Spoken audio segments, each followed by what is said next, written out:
শুভেচ্ছা, স্বাগত সন্ধ্যার মাছরাঙা সংবাদে। আপনাদের সঙ্গে আছে আমি ফারহানা পারভিন। শুরুতে জানিয়ে দিচ্ছি গার্ডিয়ান লাইফ ইন্স্যুরেন্স সংবাদ শিরোনাম। দর্শক, আপনারা জানেন সিন্ডিকেটের কারণে গেল বছর বাংলাদেশি কর্মী নেওয়া বন্ধ করে দেয় মালয়েশিয়া। এতে যাওয়ার অনুমতি পাওয়া অনেক শ্রমিকের ভাগ্য ঝুলে যায়। এমন প্রায় ৮,০০০ কর্মীকে পাঠানোর চেষ্টা করছে সরকার, কিন্তু বাধা সেই আগের সিন্ডিকেট। হাতে ৩ মাস সময় থাকলেও আসছে না চাহিদাপত্র। অদৃশ্য শক্তি মাথা চাড়া দিচ্ছে বলে সতর্ক করেছেন বিএনপির ভারপ্রাপ্ত চেয়ারম্যান তারেক রহমান। কিশোরগঞ্জ জেলা বিএনপির সম্মেলনে তিনি যে কোনো মূল্যে নেতাকর্মীদের ঐক্যবদ্ধ থাকতে আহ্বান জানান। আর নানা ইস্যুতে আন্দোলনে নামা জামায়াতের সমালোচনা এবং ষড়যন্ত্রের অভিযোগ করেছেন মির্জা ফখরুল।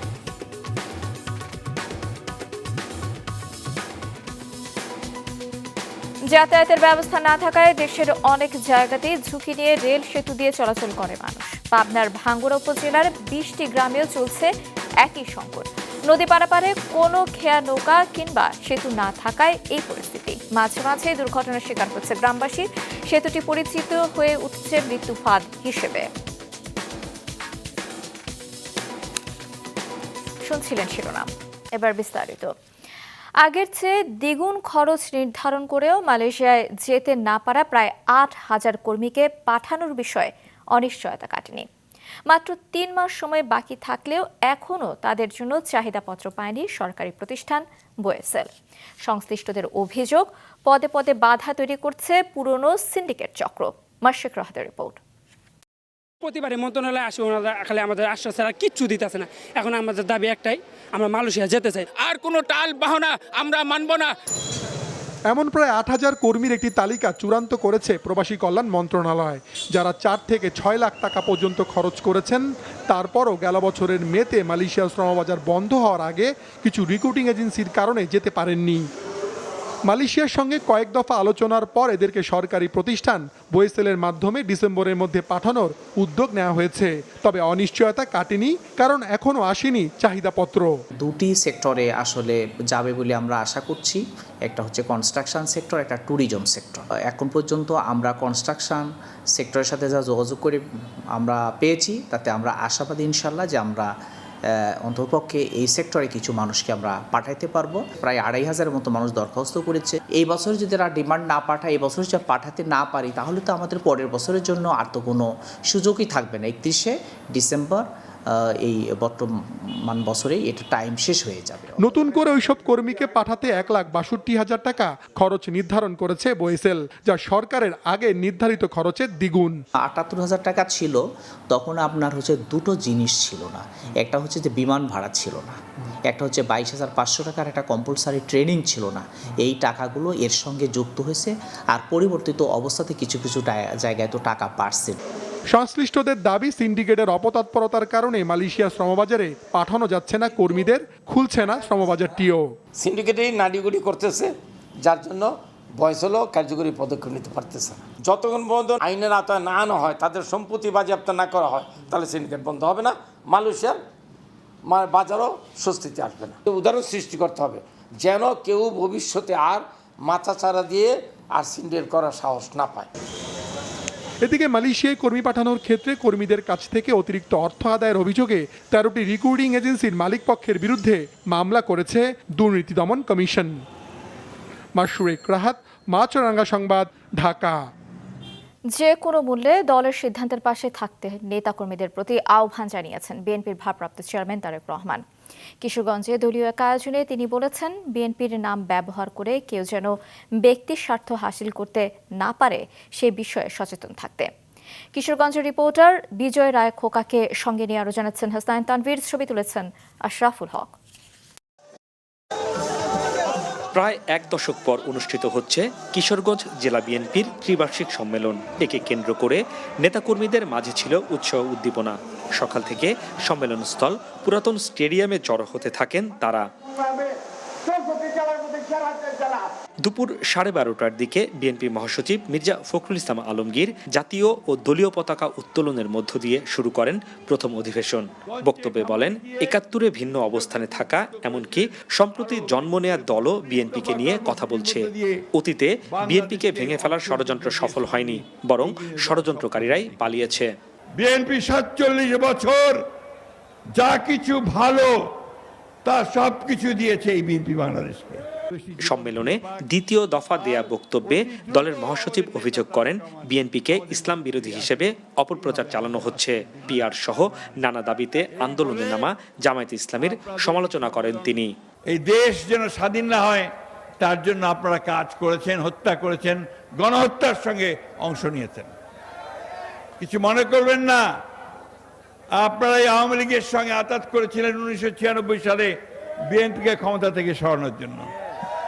এবং আজকে যে বলছেন যে বিএনপি বাণিজ্য করতে পারবে না বলেই পিআরের কথা বলছে, অথচ আপনারাই কিন্তু বিএনপির সময় সব সময় ভাগ করে নির্বাচন করেছেন, আসন ভাগ করে। বিকেল 5টার দিকে ভার্চুয়ালি যোগ দেন বিএনপির ভারপ্রাপ্ত চেয়ারম্যান তারেক রহমান। বক্তব্যে বলেন, বিএনপিকে নিয়ে অনেক ষড়যন্ত্র হচ্ছে, মিথ্যা অপপ্রচার চালানো হচ্ছে। অদৃশ্য শক্তির বিষয়ে নেতাকর্মীদের সতর্ক থাকার নির্দেশ দেন তিনি। যে স্বৈরাচার তো বিদায় হয়ে গিয়েছে, পালিয়ে গিয়েছে, কিন্তু অদৃশ্য শক্তি কিন্তু ধীরে ধীরে মাথা চাড়া দিয়ে উঠছে। ব্যক্তি স্বার্থে দলের নাম ব্যবহারের বিষয়ে সতর্ক করেন তারেক রহমান। নির্বাচন নিয়ে ষড়যন্ত্র ঐক্যবদ্ধভাবে মোকাবেলার আহ্বান জানান। জাতীয়তাবাদী শক্তি ধানের শীষের পক্ষ থেকে যখন একটি সিদ্ধান্ত হয়ে যাবে, প্রিয় সহকর্মীবৃন্দ, আমাদের প্রত্যেকটি মানুষের দায়িত্ব হচ্ছে, যারা আমরা দেশনেত্রী খালেদা জিয়া, যারা আমরা শহীদ রাষ্ট্রপতি জিয়া রহমানের রাজনৈতিক আদর্শে বিশ্বাস করি, আমাদের প্রত্যেকের দায়িত্ব হবে সেই সিদ্ধান্তকে যে কোনো মূল্যে বাস্তবায়ন করা। কিশোরগঞ্জ জেলা বিএনপির এবারের সম্মেলনে সভাপতি ও সাধারণ সম্পাদক পদের জন্য মোট 6 জন স্থানীয় নেতা প্রতিদ্বন্দ্বিতা করছেন। দলের ভেতরে অভ্যন্তরীণ গণতান্ত্রিক চর্চা বাড়াতেই কিশোরগঞ্জ জেলা বিএনপির এই ত্রিবার্ষিক সম্মেলনটি অনুষ্ঠিত হচ্ছে ভোটের মধ্য দিয়ে। আর এই সম্মেলনে আসা বিএনপির সিনিয়র নেতারা বলছেন, আসছে ফেব্রুয়ারি নির্বাচন ঘিরে ষড়যন্ত্র শুরু হয়েছে। অতীতের মতোই বিএনপি নেতাকর্মীদের ইস্পাত কঠিন দৃঢ় ঐক্য ধরে রাখতে হবে। হাসনাইন তানভীর, মাছরাঙা সংবাদ, কিশোরগঞ্জ। যাতায়াতের বিকল্প ব্যবস্থা না থাকায় রেল ব্রিজ দিয়ে জীবনের ঝুঁকি নিয়ে নদী পারাপার হতে হয় পাবনার ভাঙ্গুড়া উপজেলার 20 গ্রামের মানুষকে। মৃত্যু ফাঁদ হিসেবে পরিচিত সেতুটি পার হতে গিয়ে ট্রেনে কাটা পড়ে মৃত্যুর ঘটনাও রয়েছে। রাতুল ইসলাম সুমনের ক্যামেরায় উৎপল মেজর রিপোর্ট। রাজধানী ঢাকার সাথে দেশের উত্তর ও দক্ষিণাঞ্চলের অন্যতম নেটওয়ার্ক হচ্ছে গোমানী নদীর উপর তৈরি চাটমোহরের কৈডাঙ্গা ব্রিজ। অর্ধশত বছরের পুরাতন এই সেতুটি একসময় ছিল দেশের সবচেয়ে বিপজ্জনক ব্রিজ। তৈরির পর থেকে নিচু ছাউনির কারণে এ ব্রিজে মৃত্যু হয়েছে ট্রেনের ছাদে থাকা শত শত মানুষের। এ ব্যাপারে বিভিন্ন সময়ে মাছরাঙা টেলিভিশন সহ দেশের বিভিন্ন গণমাধ্যমে সংবাদ প্রকাশের পর ছাউনি উঁচু করা হলে সংকট কিছুটা লাঘব হয়। তবে এখনও মৃত্যু ফাঁদ হিসেবেই পরিচিত এ ব্রিজটি। গ্রামে নদী পারাপারে কোনো খেয়া নৌকা, কালভার্ট বা সেতু না থাকায় জীবনের ঝুঁকি নিয়ে রেল ব্রিজ দিয়ে পারাপার হয় 20 গ্রামের মানুষ। আশেপাশে কোনো সিগন্যাল না থাকায় হঠাৎ করেই এসে পড়ে ট্রেন। মাঝে মধ্যেই দুর্ঘটনার শিকার হয় গ্রামবাসীরা। ট্রেন আসলে পরে মানুষের খুবই ভয়, রাস্তাঘাট নাই, কে পানিতে পড়ার ভয়, গাড়িতে কাটার ভয়। আমার কৃষি ফসল আনতে খুব কষ্ট হয়ে যায়।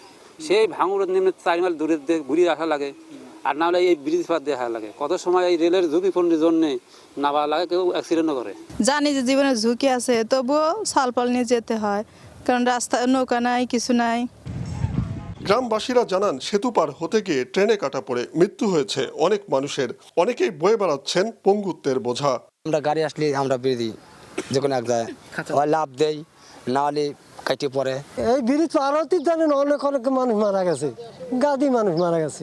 এখন রেল যোগাযোগ পারাপার হওয়ার কারণে এমন বছর নাই যে 2-4টা মরে না।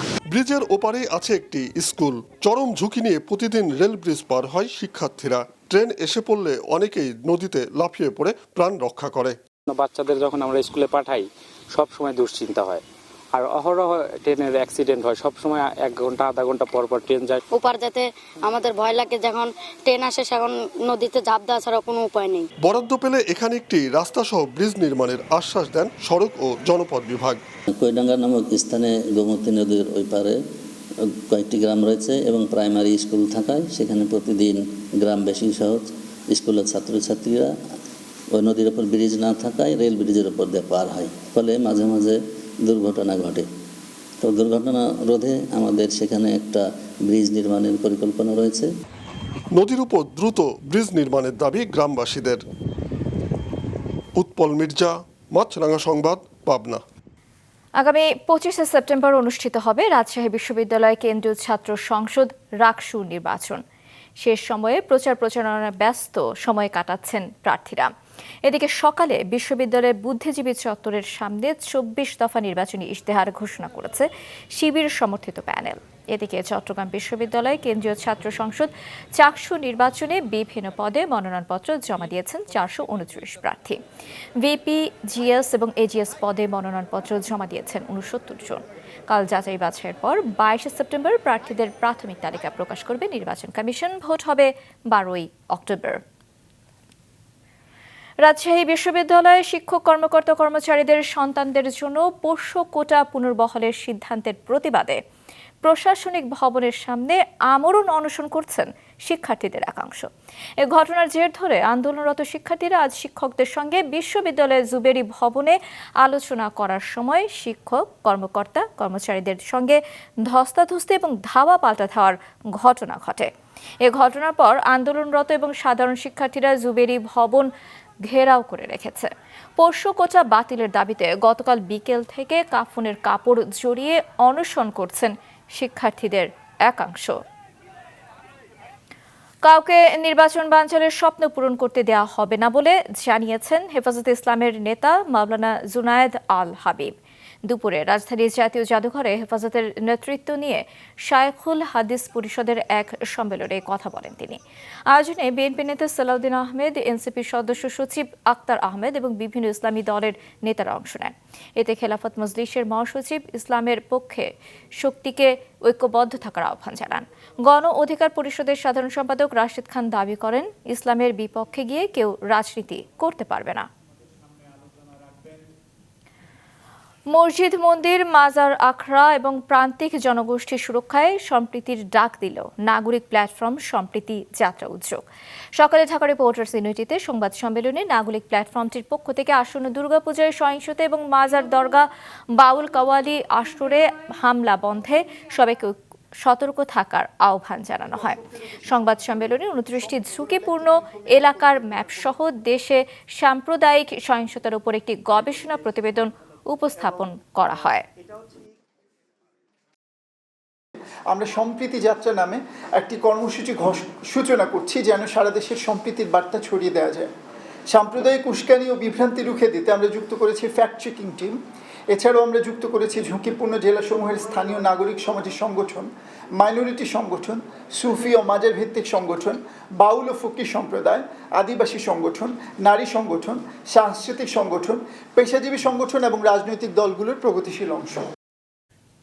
মাদকাসক্ত জনগোষ্ঠীর বেড়ে ওঠা বন্ধ করা না গেলে দেশের শ্রমশক্তি ঝুঁকিতে পড়বে বলে মন্তব্য করেছেন অর্থনীতিবিদ হোসেন জিলুর রহমান। এর প্রভাব দেশের অর্থনীতিতে পড়বে বলেও সতর্ক করেছেন তিনি। দুপুরে রাজধানীর সিডাপ মিলনায়তনে তামাক মুক্ত প্রজন্ম আইন শক্তিশালীকরণে নাগরিক ভাবনা শীর্ষক গোল টেবিল বৈঠকে তিনি বলেন, তামাক নিয়ন্ত্রণে সরকারের রাজস্ব আদায়ের সংকীর্ণ চিন্তা থেকে বেরিয়ে মাদক আইনের সংশোধন করতে হবে। অনুষ্ঠানে তামাক সেবনের প্রতি বছর সারা বিশ্বে 1,61,000 মানুষ মৃত্যুবরণ করে উল্লেখ করে তামাক নিয়ন্ত্রণে চাইতে নির্মূল করার প্রতি জোর দেন বক্তারা। অর্থনীতিকে যদি আরো বেগবান করতে হয়, আমাদের এই যে ডেমোগ্রাফিক ডিভিডেন্ডের কথা যদি বলতে হয়, আমাদের যদি একটা আগামীতে আমরা বলছি মধ্যম আয়ের একটা অর্থনীতি হব, সেই অর্থনীতির তো শ্রমশক্তি লাগবে। সেই শ্রমশক্তি তাহলে তো হারিয়ে যাবে। আন্তর্জাতিক প্রসঙ্গ, পোল্যান্ড এবং রোমানিয়ার পর ইউরোপীয় দেশ এস্তোনিয়ার আকাশসীমা লঙ্ঘনের অভিযোগ উঠেছে রাশিয়ার বিরুদ্ধে। শুক্রবার স্থানীয় সময় দুপুরে গালফ অফ ফিনল্যান্ডের ভাইন্ডলু দ্বীপের আকাশে প্রবেশ করে রাশিয়ার 3টি মিগ-31 যুদ্ধ বিমান। নেটোর বাল্টিক এয়ার পেট্রোল মিশনে থাকা ইতালীয় বিমান বাহিনীর যুদ্ধ বিমান দ্রুত সাড়া দিয়ে ওই রুশ বিমানগুলোকে প্রতিহত করে। এস্তোনিয়ার কর্মকর্তারা জানান, কোনো ফ্লাইট প্ল্যান জমা না দিয়ে এবং ট্রান্সপন্ডার বন্ধ রেখেই 12 মিনিট ধরে দেশটির আকাশসীমায় অবস্থান করে তারা। এদিকে এস্তোনিয়ার আকাশসীমায় নিজেদের যুদ্ধবিমান প্রবেশের অভিযোগ অস্বীকার করেছে রুশ পররাষ্ট্র মন্ত্রণালয়। এবার কিউটের সৌজন্যে টি-20 এশিয়া কাপের খবর।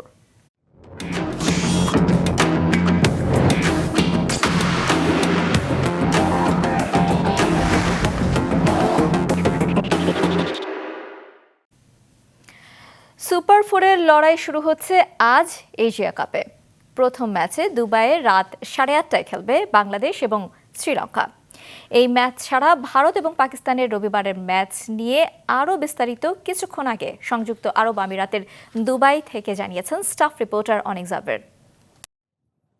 বাংলাদেশ শ্রীলঙ্কা সুপার 4-এর প্রথম ম্যাচ। এই ম্যাচে যদি বাংলাদেশ জিতে যায় তাহলে ফাইনালের পথে অনেকটাই এগিয়ে যাবে টিম টাইগার্স, কারণ এরপরে 24 এবং 25 তারিখ ভারত পাকিস্তানের সাথে টাইগারদের যে খেলা আছে সেই খেলার মধ্যে যে কোনো একটা জয় পেলে লিটন কুমার দাসরা এবারের এশিয়া কাপের ফাইনালের স্বপ্ন দেখতেই পারে। এই ম্যাচে অন্তত একটা পরিবর্তন নিয়ে নামবে বাংলাদেশ। গত আফগানিস্তান ম্যাচে পঞ্চম বোলারের অভাবটা হারে হারে টের পেয়েছিল টিম টাইগার্স। শামীম পাটোয়ারি, সাইফ দুজন মিলে 4 ওভার করে 55 রান দিয়েছিল। একটা সময় গিয়ে আফগানিস্তানের কাছে ম্যাচটা হাতছাড়াও হয়ে যেতে ধরেছিল। তবে এবার এই ম্যাচের জন্য টিম ম্যানেজমেন্ট একটু পরিবর্তন নিয়ে আসবে, সেই ভুল আর করবে না। শেখ মেহেদী অথবা তানজিম সাকিব যে কোনো একজনকে ইনক্লুড করা হতে পারে একাদশে। সেক্ষেত্রে ড্রপ হতে পারে জাকের আলী অথবা তাওহিদ হৃদয়। তবে এই ম্যাচের আগে কিন্তু বাংলাদেশের প্রচুর পরিমাণ দর্শক এই স্টেডিয়ামের প্রাঙ্গণে প্রবেশ করতে শুরু করেছে, কারণ আজকে সংযুক্ত আরব আমিরাত এবং দুবাইয়ে ছুটির দিন, শনি এবং রবিবার। সে কারণে দর্শক সমাগমটা অন্য দিনের চেয়ে অনেক বেশি লক্ষ্য করা গেছে। এবং এই ম্যাচের আগে একটা গুরুত্বপূর্ণ ঘটনা ঘটেছে। ভারত পাকিস্তান 21 সেপ্টেম্বর যে ম্যাচ, তার আগে পাকিস্তান তাদের সংবাদ সম্মেলন বয়কট করেছে। প্রথম গ্রুপ পর্বের যে ম্যাচগুলো হয়েছিল ভারত পাকিস্তানের গ্রুপ পর্বের ম্যাচে হাত মেলানো নিয়ে যে ঘটনাটা ঘটেছে তার সুরাহা এখনো হয়নি। দুই দেশের মধ্যে উত্তেজনা এখনো বিরাজ করছে এবং তার জের ধরেই কিন্তু পাকিস্তান তাদের সংবাদ সম্মেলন বর্জন করেছে। আগামী 21 সেপ্টেম্বর ভারত পাকিস্তানের ম্যাচে আবার নতুন কোনো ঘটনা ঘটে কিনা সেটা ম্যাচের দিনেই আসলে দেখা যাবে। অনিক জাবের, মাছরাঙা সংবাদ, দুবাই, সংযুক্ত। সন্ধ্যা সংবাদ শেষ করছি। যাবার আগে গার্ডিয়ান লাইফ ইন্স্যুরেন্স সংবাদ শিরোনামগুলো আরও একবার। সিন্ডিকেটের কারণে মালয়েশিয়ায় যেতে পারছে না 8,000 কর্মী। 3 মাস সময় থাকলেও আসছে না চাহিদাপত্র। অদৃশ্য শক্তি মাথা চাড়া দিচ্ছে, সতর্ক করলেন তারেক রহমান। কিশোরগঞ্জ জেলা বিএনপির সম্মেলনে নেতাকর্মীদের ঐক্যবদ্ধ থাকতে আহ্বান। বিকল্প না থাকায় পাবনার ভাঙ্গুড়ায় রেল ব্রিজ দিয়ে 20 গ্রামের মানুষের নদী পারাপার, প্রায় ঘটছে দুর্ঘটনা। এ ছিল সন্ধ্যার সংবাদে। ফেসবুকে আপডেট পেতে ভিজিট করুন মাছরাঙা টেলিভিশনের পেজে, ইউটিউব চ্যানেলেও দেখতে পারেন আমাদের সংবাদ প্রতিবেদন এবং অনুষ্ঠান। দর্শক, রাস্তায় ধুলো এবং ধোঁয়া ফুসফুসের ক্ষতির কারণ হতে পারে, তাই জীবাণু এবং ফুসফুসের সংক্রমণ থেকে সুরক্ষিত থাকতে ব্যবহার করুন ফেস মাস্ক। এতক্ষণ সঙ্গে থাকার জন্য ধন্যবাদ জানিয়ে আমি ফারহানা পারভিন শেষ করছি সন্ধ্যার মাছরাঙা সংবাদ। এই দিন এইভাবে।